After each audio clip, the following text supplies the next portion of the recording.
Hi, Toby Taylor from Taylor's Direct. First off, just want to say thank you ever so much for everyone that managed to watch my last video on how to know the age of antique furniture. Today's episode, I wanted to discuss the mystery, unveiling the mystery behind antiques. So I thought I'd take a few bits from the shop. I mean, I've got tons here currently in this shop, some in the warehouse, that have so much mystery behind them that I thought I'd discuss them all. So I've taken you into the workshop to have a look at some of the unrestored salesman's pieces that we've got, and the apprentice pieces, commonly known as salesman's pieces. So let's get on in there and have a good old look.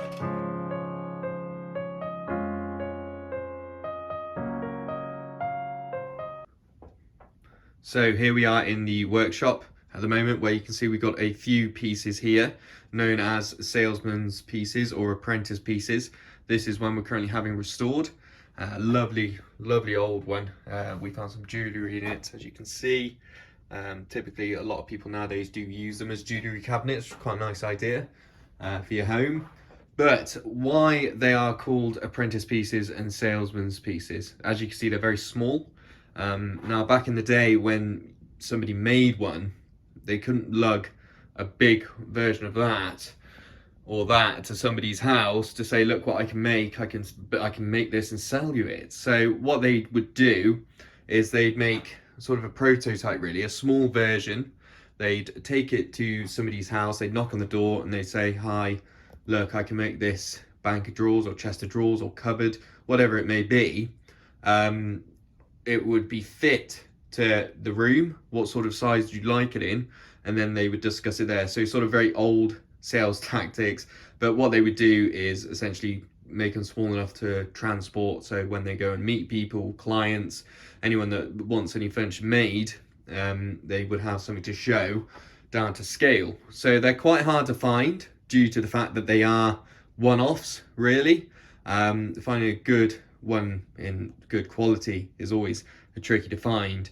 You can see this one here. If we go into, it's had a bit of damage up here where that's come loose a little bit, so we're getting that glued on. We're making sure the drawers are all fine for it. It's a stunning piece, really. So looking closer at these pieces, you can see this one here would have been made to scale in the future, but somebody would have come along and said, look, I can make this, would you be interested in it? You can see it's in need of restoration. Probably would have been maybe a bedside cabinet or a taller wardrobe, or something for your pantry. So you can see it's got the one drawer inside. It's got all the original hinges on it. Now I suspect this hook at the back was placed there after for people to hang on the wall and store your bits in and make use of it and of the size. As I said, it is in need of restoration, so we will get on that, but this is, I don't think it's in store just yet, so we do need to get this restored at some point. Lovely piece, really nice. You don't often see pieces like this.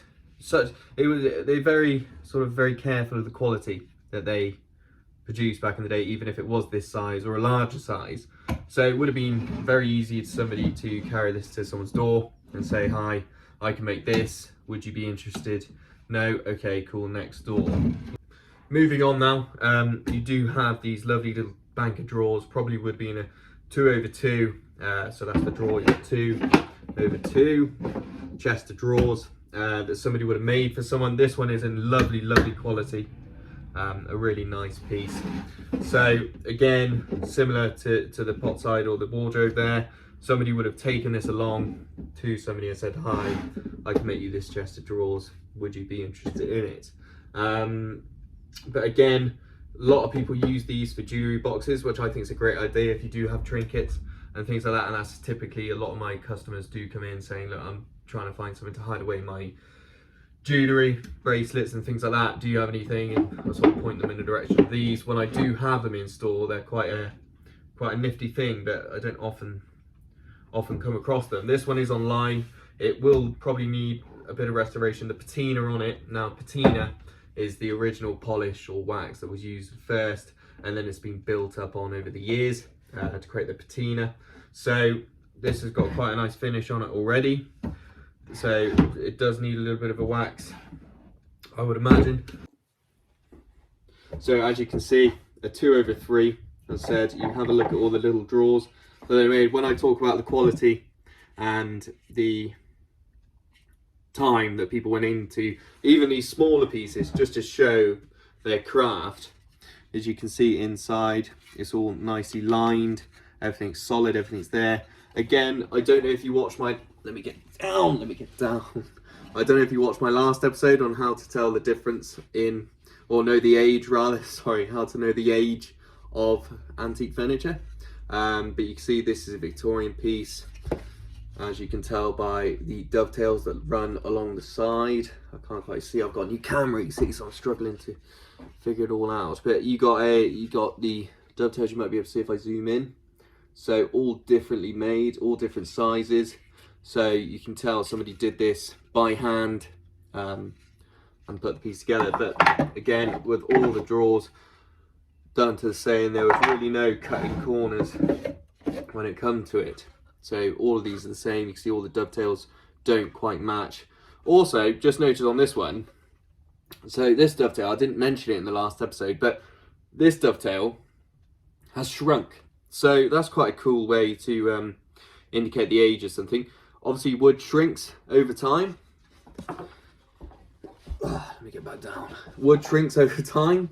So you can see this one here has shrunk, which is a great indicator. Also on the other side has shrunk, which is a great indicator of, I don't know, I can't quite see that, there we are. Yeah, which was again a great indicator of age as wood shrinks over time. So normally when you find a table or a piece of furniture that's warped or bowed or shrunk, you know that's quite an old piece. So with the dovetails, the design of the piece, quite a classic Victorian design with the plinth that you've got on it, the backing all being one. It's just a classic craft by Victorian period. So you've got that piece there. Now, just to put it in a little bit of context, again, when I said somebody would take this round, somebody to sell and knock on their doors, what they would do is they carry something like this and in turn make something like that. That's probably what the end result would be. Obviously that's a different piece entirely by a different crafter, but to give you an idea, having something, even though it's on the wheels, this particular one, having something off the wheels and just on the feet would be a nightmare to carry around, just for scale. So for scale, you can see the difference in size. So what you would naturally want is to carry something like this around to somebody's house. Even though this is on casters, it would be a bit of a nightmare to lug that door to door.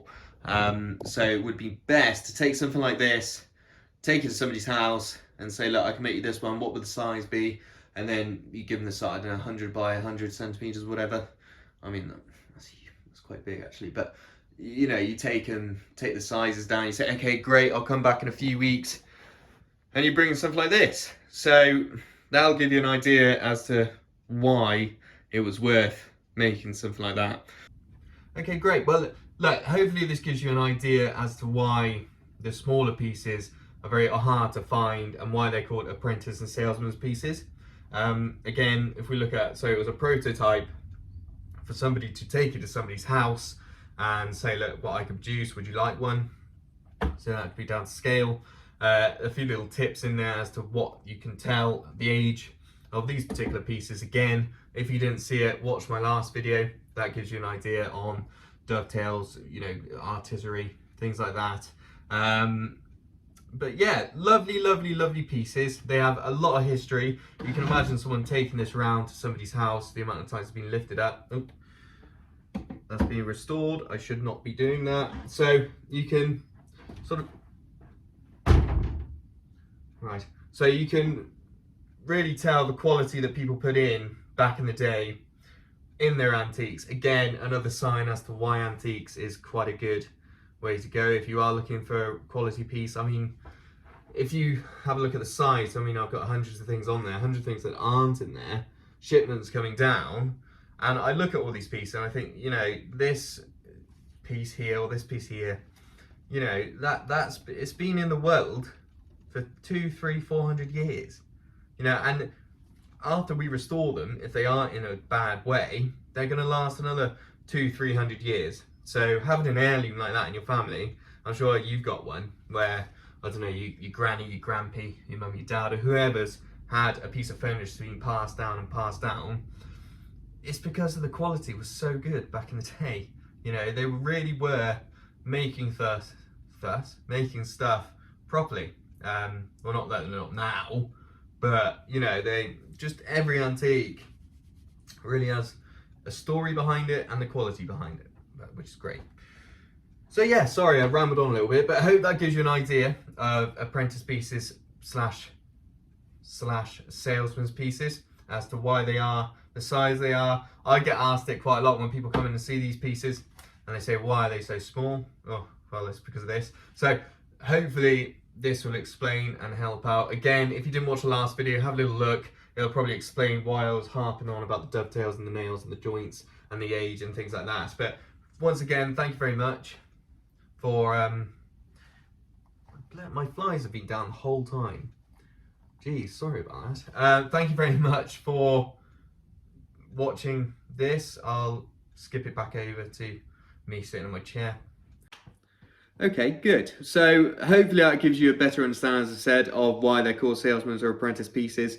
Most of these pieces will be online to have a look out. Again, you can look at our new system, the Antique Discovery. If you are interested in having a piece like that, we will find you one. My team will scour to find you one of your liking. All you got to do is go onto the website, look in the burger menu, or depending if you're on the computer, the navigation bar for Antique Discovery. Type in there what you're looking for. If you want to reference this video and say, I like the Lightwood one, I like the bedside cupboard, or I like the Dark one, then we will find it for you. But hopefully this gives you an idea as to the mystery behind antiques and why everything with the story is worth talking about, you know, and everything in the antique world, the grain of the wood is soaked in with the story. So hopefully give you an idea. I'm going to try and do more of these when I do have interesting pieces with a bit of backstory on them, and go through there. But once again, thank you ever so much.